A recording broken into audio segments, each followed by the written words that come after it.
ஒரு குறையாமல் அழித்து இன்னமுது நுகரிப்பார். அமுது எப்படிப்பட்டது? இன்னமுது அற்புதமான விருந்து, அற்புதமான உடம்புக்கு ஒண்ணு செய்யாத விருந்து. அப்படி விருந்தார். ஒரு நாள் ஆன செயல் முறை புரிவார் ஒரு திருவாதிரை நாளில். ஆன செயல் முறை புரிவார் ஒரு திருவாதிரை நாளில். மேன்மையினி தொண்டர்க்கு விளங்கிய பொன்னிடும் பொழுதின் மானநிலை அழிதன்மை வரும் காமக்குறி மலர்ந்த ஊன நிகழ் மேனியார் ஒருவர நீரணிந்தார். நீரணிந்து அணைந்தார். இப்படி ஒரு திருவாதிரை நாள்ல அடியார் பெருமக்கள் நிறைய வந்து கொண்டிருக்கிறார்கள். அதுல அப்பொழுது ஒரு அடியார் வரார். ஆனால் அவர் எப்படி இருக்கிறாரு? காமுகனாக இருக்கிறார். நடத்தை கெட்டவராக. உலக சமுதாயத்தில் நடத்தை கெட்டவன் எப்படி வருவான் பார்க்கணும் தெரியும். அந்த மாதிரி குறிகளோட அடையாளம் கூட ஒரு நானும் உபயோகிச்சேன்.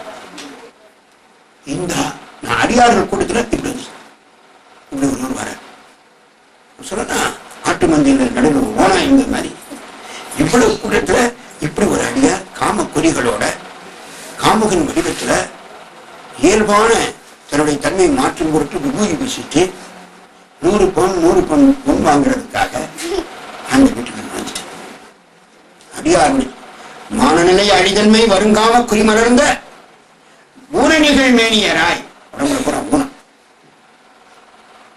எய்ஸ் வச்சுக்கணும். எய்ஸ் நோயாய் கேட்கலாம் அப்படின்னு சொன்னா தானே முடியும். அந்த மாதிரி வந்துட்டேன்.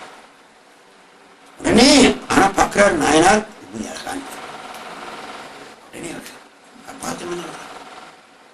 மற்ற அடியார்களா இவர் உள்ள நுழைஞ்ச உடனே மற்ற பக்கத்தில் இருக்கிற அடியார்கள் என்ன செய்றாங்க? அப்படி ஓடி ஒதுங்குறாங்க. மனுஷன் போயிடாத என்று மற்றவர்கள் ஒதுங்குறார். அந்த வீட்டில் இருக்கிற பிற வரவேற்கப்பட்ட அடியார்களாம் நாயனார் என்ன செய்ய பாருங்க.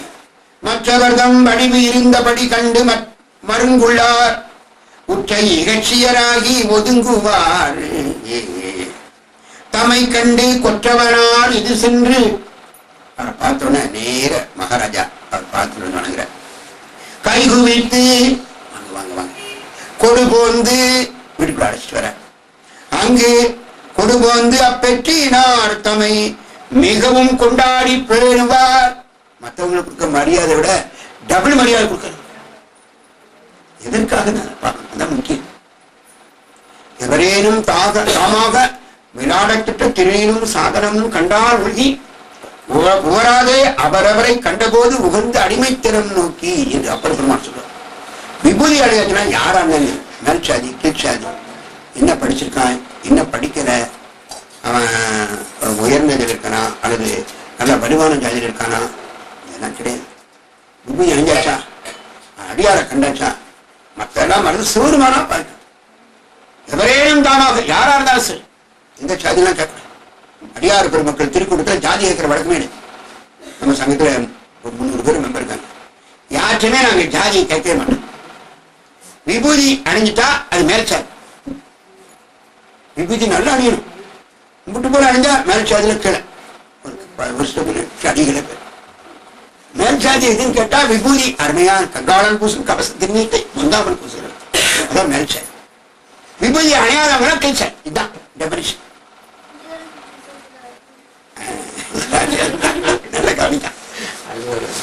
அதனால விபூதி அணிகிறதா அதான் மேல. பரமேஸ்வரனை யாரோ முழுமுதல் தெய்வம் அணிகிறாங்களோ அவங்க மேல. ருத்ராட்சத்தை கொஞ்சம் கூட கூச்சம் இல்லாம அணிய விரும்புறாங்களோ அப்படிதான் மேல.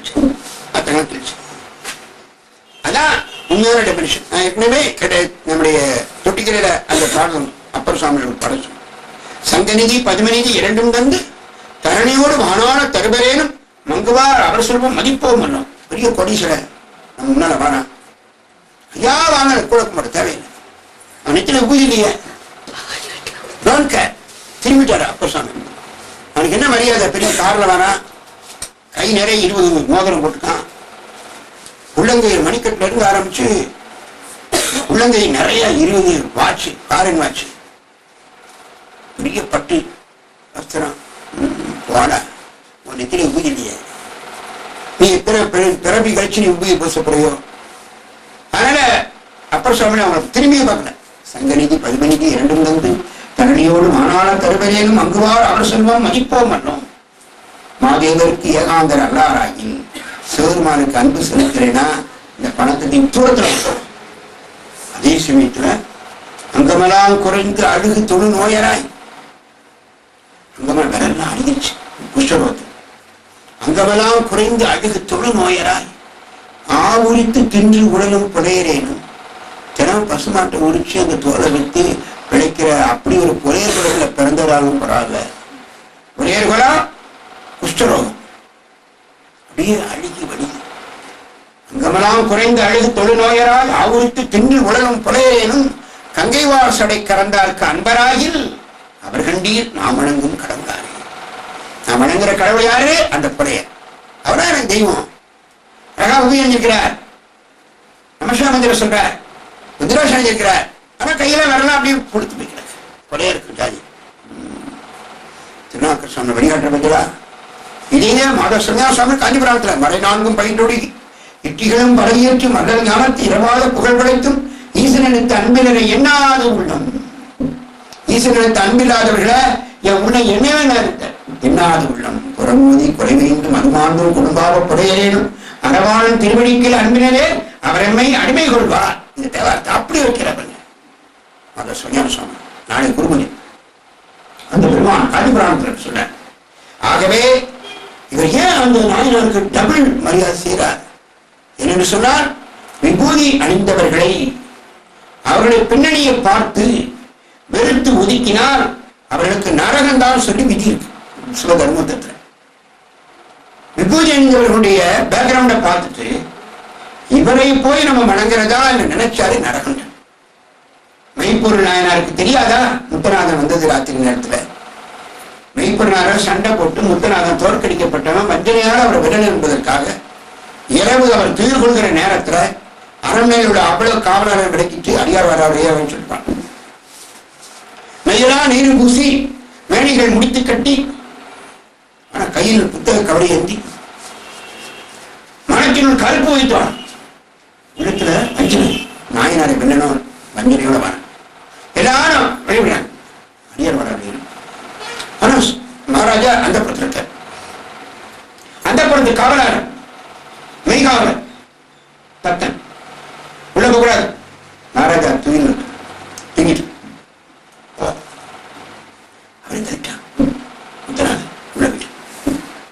அங்கே நாயனார் தூங்கி இருக்கிறார். நம்ம பக்கத்தில் கொஞ்சம் காலவர் டக்குன்னு அவர் பார்க்கிறார். கணக்கு முத்தநாதன் தெரியும் அவருக்கு, நான் அடையாளம் தெரியாமல இருக்கு. அவரோட சண்டை விட்டு போனவன் அந்த மூக்கு காதெல்லாம் சொல்லாது. ஒரு ஆளை கண்டுபிடிக்கிறது மூக்கு காது வாதி கரெக்டா செய்யணும்.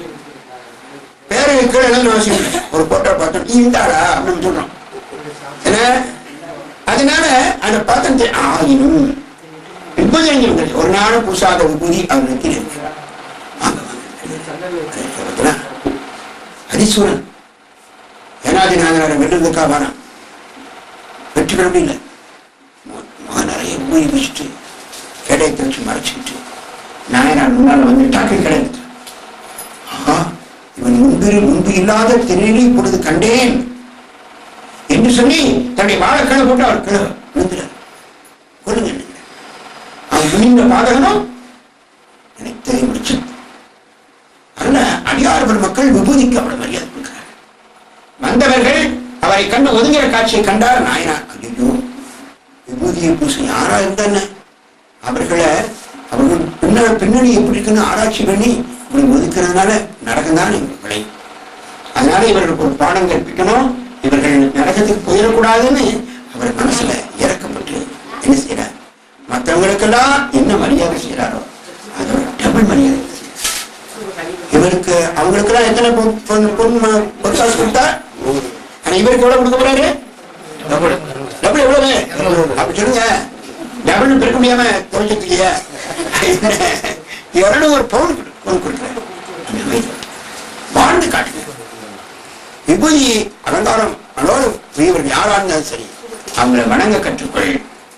வணங்காம ஒதுங்கினேன்னா நரகம் காத்திருக்குது, வரக்கூடாதுப்பா என்பதற்காக என்ன செய்தார்?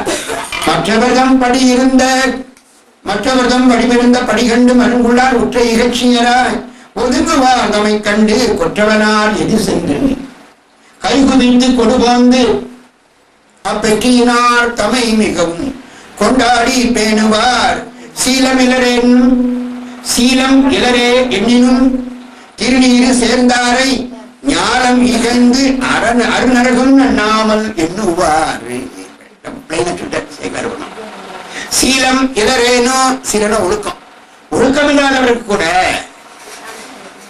திருநீரு சேர்ந்தாரை அவர்கள் புரிஞ்சு விட்டார்களானால் ஞானம் இகழ்ந்து உலகமானது அவரை இகழ்ந்து ஒதுங்குமானால் அருநரகமும் அவருக்கு அருநரகம் அதுல அவங்க விடக்கூடாது. நன்னாமல் எண்ணுவார். அந்த நரகத்தில் விடக்கூடிய வாய்ப்பை நம்ம தடுக்கணும் என்பதற்காகத்தான் அவர் முதல்ல வாழ்ந்து காட்டுறார். ஒதுங்காதீங்க, சீலம் இளரே எனினும் திருநீரு சேர்ந்தாரை ஞானம் இகழ்ந்து அருநரகம் நன்னாமை எண்ணுவார். பாலடைந்த தமக்கு அளித்த படி இரட்டி பொன் கொடுத்து டபுள் இரட்டி பொன் கொடுத்து மேல் அவரை தொழுது இனிய மொழி விளம்பி விடை கொடுத்தார். இனிமையான மொழி கொடுத்து அற்புத உபசாரம் செய்து திருவுது நல்கி போயிட்டு கடைசி வரைக்கும் கூடவே போய் வாசல் வழியாக யாரும் பார்க்கிறாங்க. நாயனாருடைய அற்புதத்தோடு கீழே இணையும்டா நம்ம பூசி ஒதுங்கினது தப்புலான்னு சுற்றுலாம் பார்க்கிறாங்க. எனவே யாரால் அது உபயோகிப்பு சேர்த்துனா அவர் தனியும் முடியாது. அதை இந்த வாழ்க்கையில வாழ்ந்து காட்டுகிறார் நம்முடைய நாயனார். இனிய விடை கொடுத்தார். இவ்வகையே திருத்தொண்டில் அருமை நெறி என்னாலும் செவ்விய அன்பினில் ஆற்றி அருமை நெறி என்னாலும் செவ்விய அன்பினில் ஆற்றி அன்புதான் முக்கியம்.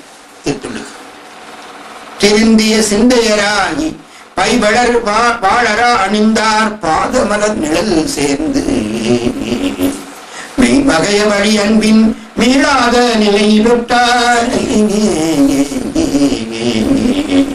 அன்பின் மீளாத நிலை பெற்றார். பரமேஸ்வரிய பாதங்களை அந்த நாயகர் அடைந்து கொண்டார். அதற்கு மூலதனையது அன்பு, மெய்யன்பு. ஆகவேதான் நாயனார் மெய்யடியார் நரசிங்க முனையர் இருக்கிற மெய்யடியார், உண்மையான மெய்யடியார் நரசிங்க முனையரார். விடனாகம் அணிந்த பிரான் மெய் தொண்டு விளைந்த நிலை உடனாகும் நரசிங்க முனையர் பிரான் கடல் ஏத்தி நரசிங்க முனையர் பிரான் கடல் ஏத்தி விடனாகம் அணிந்த பிரான் மெய் தொண்டு விளைந்த நிலை உடனாகும் நரசிங்க முனையர் பிரான் கடல் ஏத்தி தடனாகும் மதம் சொரிய தனம் சொரியும் களம் சேரும் கடல் நாகை அதிபத்தர் கடனாகி கவின் உரைப்பாம். கடனாகி அதிபத்தர் கடனாகி கவின் உரைப்பாம். அரரம பார்வதி பதையே மெய்த்தொண்டு விளைந்த நிலை நரசிங்க முனையர் பாதமலர்களை வணங்குகிறேன். இனி அந்த வணக்கத்தால் எனக்கு கிடைத்த ஊக்கம் உண்டு. தடனாகும் மதம் சொரிய தனம் சொரியும் அற்புதமான கடல் அலைகளெல்லாம் முத்தையும் மணியும் வாழி குளிக்கின்ற நாகப்பட்டம் இருக்கிறதே, அங்கு அவதாரம் செய்த நாயனார் அதிபத்தர். அந்த அதிபத்த நாயனாருடைய பெருமையை இங்கே நாம் கற்றுரைப்போம். அவருடைய இந்த கவனையை உரைக்கப் போகிறேன் என்று சேக்கலார் பெருமான் அதிபத்த நாயனாருடைய அற்புத வரலாற்றை சொல்வதற்காக நம்ம எல்லாம் கேட்பதற்காக அழைக்கின்ற அற்புத பாடல் இந்த பாடல். எனவே 9 திருப்பாடல்ல இந்த சரித்திரம் அருமையான பல செய்திகளெல்லாம் உள்ளத்திலே பதிய வைக்கின்றார். அருமைப்பாது ஈடு இணையற்று தெய்வ சேக்கலாரவனுடைய அருள் வாக்கு இந்த அற்புத திருவிளையாடலை செய்கிறது என்று சொல்லி நரசிங்க முனையரையார் நாயனார் திவ்ய புராணத்தை நாம் இதுவரை சிந்தித்து மகிழ்வுற்றோம். இவ்வாறு நரசிங்க முனையரையார் அற்புத திருவிளையாடலை நாம் செய்து அறிந்து கொண்டோம். இனி வழக்கம் போல நம்முடைய நம்பியாண்டார் நம்பிகள் 11ஆம் திருமுறையில இந்த நாயனாருடைய அருள் வாழ்க்கையை சொல்கின்ற ஒரு அற்புத செய்தியை காணலாம். புகழும் படியும் பரமே தவறுக்கு நற்பொன்னிடுவோன் தவறுக்கு நற்பொன்னிடுவோன் இகழும்படி ஓர் தவன் மடவார் புனை கோலமெங்கும் நிகழும்படி கண்டு அவனுக்கு இரட்டி பொன்னிட்டவன் நீர் திகழும் முடி நரசிங்க முனையரசன் திறமே. நம பார்வதி பதையே. திருத்தொண்டர் புராணசாரம் உமாபதி சிவாச்சாரிய சுவாமி. நாடு புகழ் முனைப்பாடி நாடு மே நரசிங்க முனையர் புவி நயந்து மன்றுள் ஆடும் அவர் ஆதிரை நாள் அடியார்க்கு அம்புன் அமுதடிப்பார் ஒளி வெந்நீர் அணிந்து தூர்த்த வேடமுடையவருக்கு இரட்டி சம்பொன் ஈந்து விடுத்து அழகார் ஆலயங்கள் விளங்கச் செய்து தொடரர் தாருடைய பிரான் அருளையான தோன்றினார் என அருளின் ஒன்றினாரே. திருச்சிற்றம்பலம். நம பார்வதி பதையே. இவ்வாறு நரசிங்கமுனையரே நாயனாருடைய திவ்ய வரலாறு நிறைவுறுகிறது. அடுத்தபடியாக அதிபத்த நாயனார். இந்த அற்புதமான வாழ்க்கை சரிதத்தை நீங்கள் அடுத்த தடவை சுப்பிரமணியம் வரும்போது பேசலாமே. என்ன அவசரம், குடியா புழுக போகுது, நிறைய நாள் இருக்கிறது என்று உங்களை 2-3 பேர் நினைக்க மாதிரி அதையும் ஆரம்பிச்சுருவாரோ. நம்ம விழுவதை நிறைய பாலை கொடுத்தோம், மசிய என்ன செய்ய போறாரோ என்று ஏங்கிக் கொண்டிருக்கிற உங்களுக்கு ஒரு 5 நிமிஷம் இடைவெளி டைம் தானே. மீண்டும் அதிபத்த நாயனார் சரித்திரத்தை இன்று பார்க்க போறோம். நிறைய பாடல் கிடையாது, குறைந்த பாடல் தான். ஆகினும் அந்த நாயனாருடைய எங்க அவதாரம் பண்ணார்.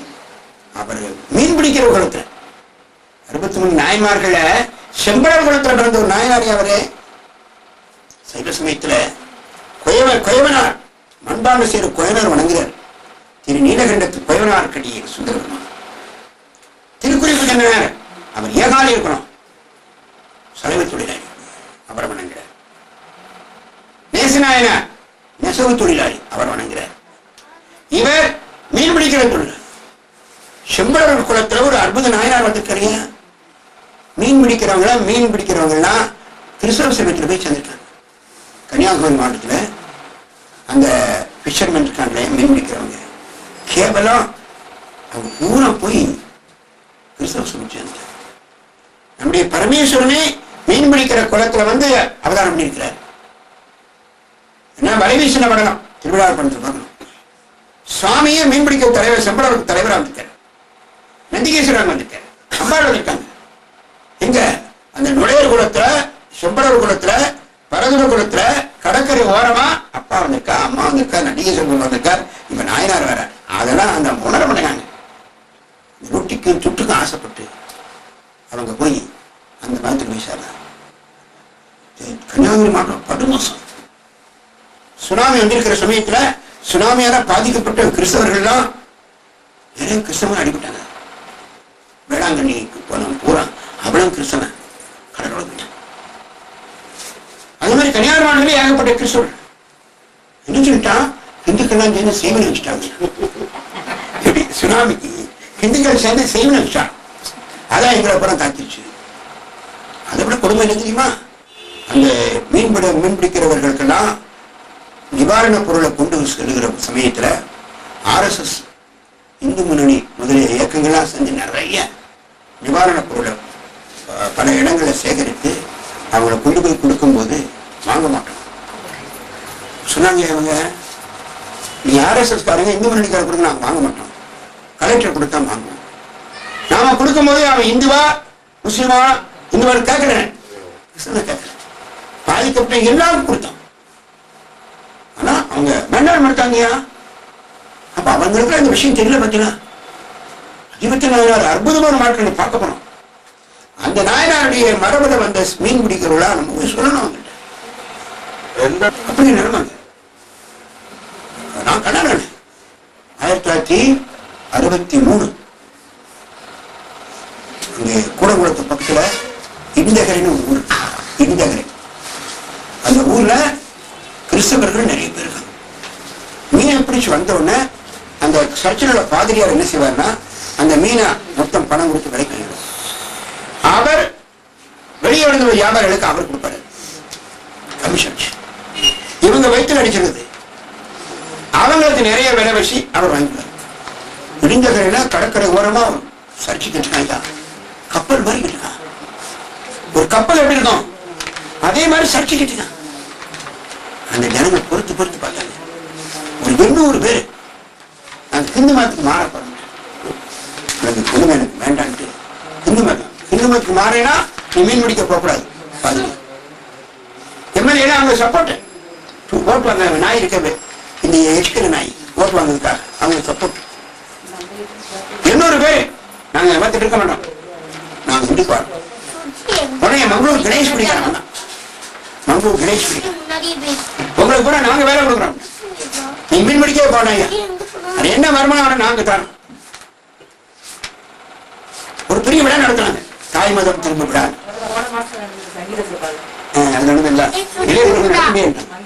நடத்தக்கூடாது, நிறைய பேருக்கு நடத்தக்கூடாது, அது நடத்தக்கூடாதுதான் சர்க்கார். எப்படி இருக்கு 40 வருஷத்துக்கு? ஆமா 63. நான் கொஞ்சம் ஸ்கூல்ல வேலை பார்த்துட்டு இருக்கேன். என்னை சொற்பொழிவு கூப்பிட்டாங்க அந்த விழாவுக்கு, தாய் மதம் திரும்ப விழாவுக்கு சொற்பொழிவு. நான் முந்தைய சொல்லும் போது அப்பெல்லாம் வேகமா பேசுறேன், இப்ப என்கிட்ட வேகமே இல்லை, 5 பிரச்சனை இல்லை. அப்ப நான் வேகமா பேசுறேன், பார்த்தேன் கணன் தெரிக்கும் அப்படி பேசுறேன். பேச கூப்பிட்டாங்க, பார்த்தேன் கூட்டம்னா கூட்டம், பயங்கரமான கூட்டம். அந்த மீன் பிடிக்கிறவங்க நிறைஞ்சிருக்க கூட்டம். ராத்திரியா ஒரே நாள் ஒரு பிள்ளையார் கோயில் கட்டாங்க நம்ம நாட்டில், சர்ச்சைக்கு எழுத்தால. சாயந்தரம் 6 மணிக்கு கோயில் இல்லை, விடிகாலம் 6 மணிக்கு பிள்ளையார் வந்தாச்சு, கோயில் வந்தாச்சு. போலீஸ் வச்சு தடுத்துருவான்ட்டு ராத்திரி கேட்டேன். உடனே சொற்பொழிவு ஆரம்பிச்சு, நான் எனக்கு 3வது சொற்பொழிவு பார்த்தேன். அவ்வளோ பேர் ஊதி வீசி மினிக்கிற மீன் பிடிக்கலாம் உட்காந்துட்டாங்க. போட்டு விளாசிட்டேன். 2 உதாரணம் கொடுத்தேன். அமெரிக்க ஜனாதிபதி கென்னடி, அவருடைய மனைவி ஜாக்லின் கென்னடி. அப்ப நடந்தது கென்னடிய அவர் பிரச்சாரம் பண்ணி கொண்டுட்டார். இந்த அம்மா பக்கத்தில் உட்காந்து கார்ல, கண்ணாடியில தூக்க காலத்து கண்ணாடி நினைச்சுறாங்க. கண்ணாடி கென்னடி அமெரிக்க ஜனாதிபதி ஜாக்லின் இந்த அம்மா பக்கத்தில் உட்காந்து அப்படியே சாஞ்சிட்டார். ரத்த வெள்ளத்துல அந்த அம்மா மடியில இறந்து. அதற்கப்புறம் 2வது மாசத்துல அதே ஜாக்லின் கென்னடி கிரேக்க நாட்டு ஒரு கோலிஷனை கல்யாணம் பண்ணிட்டேன்.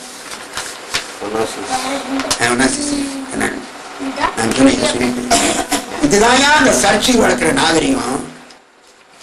ஒரே கருத்து. அடுத்தால பாருங்க, எங்க திலகவதியார், திருநாவுக்கர சுவாமியுடைய தமக்கையார் கல்யாணம் ஆகல, அப்பா அம்மா கலிப்பகையாருக்கு உறுதி பண்ணாங்க, அவ்வளவுதான். ஆனால் கலிப்பகையார் போர்க்களத்துக்கு போனார், வீர சொர்க்கம் அடைஞ்சார். அந்த அம்மா இனி எனக்கு இந்த வாழ்க்கை வேண்டாம், தேவையில் இந்த வாழ்க்கை, கணவனாக வரல, உறுதி பண்ணதுக்கே அவர் வீர சொர்க்கம் அடைஞ்ச உடனே என் வாழ்க்கை தேவையில்லை என்று தன் உயிரை துறக்க போற உத்தமையாகிய திலகவதியார் வேணுமா, ஜாக்கிரங்கனை வேணுமான்னு இப்ப நான் குறைச்சல சொன்னேன். அங்க பயங்கரமான ஒரே கை தட்டல். ஏகப்பட்ட உதாரணம் மேல்நாட்டு நாகரிகம் செய்யறது. ஒரு அம்மா கல்லறையில வீசிட்டு இருக்கு, கணவனுடைய கல்லறையில இறந்து போனோம்னா கல்லறை வச்சிருக்காங்க. காலையில 6 மணிக்கு தான் கல்லறை வச்சிருப்பாங்க. இந்த 3 மணி 4 மணி இருக்கும் அந்த கல்லறை செஞ்ச அப்படியே உணர்த்ததற்காக வீசி அந்த வழியா போற அந்த பிரிட்டன்ல நடந்தது. அந்த வழியா போன 2 மணி அந்த இங்கிலீஷ்காரன் வந்து, என்னம்மா உன் புருஷன் இறந்து விட்டான்ல, இத போய் நீ இப்படி போய் சிமெண்ட உணர வச்சுட்டு இருக்கிய? இல்ல, அவர் இறக்கும் போது எனக்கு ஒரு சத்தியம் கேட்டாரு, என்னுடைய கல்லறையுடைய சிமெண்ட் உணர்றதுக்கு முன்னாடி கல்யாணம் பண்ணிடாது, மறுகல்யாணம் பண்ணிடாது, சிமெண்ட் உணர்றதுக்கு முன்னாலே மறுகல்யாணம் பண்ணிடாத அப்படின்னு சத்தியம் வாங்கிட்டாரு. இந்த பாடா போற சிமெண்ட் உணர மாட்டேங்குது, அதுக்காக நான் வீசிட்டு இருக்கேன். இந்த நாகரிகமையா your children and my children are playing with our children.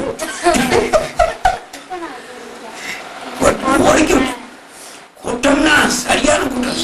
இறங்கினோட செஞ்சு சூழ்ந்துக்கிட்டாங்க. எனக்கு மர அடி விழுந்து நினைச்சேன்.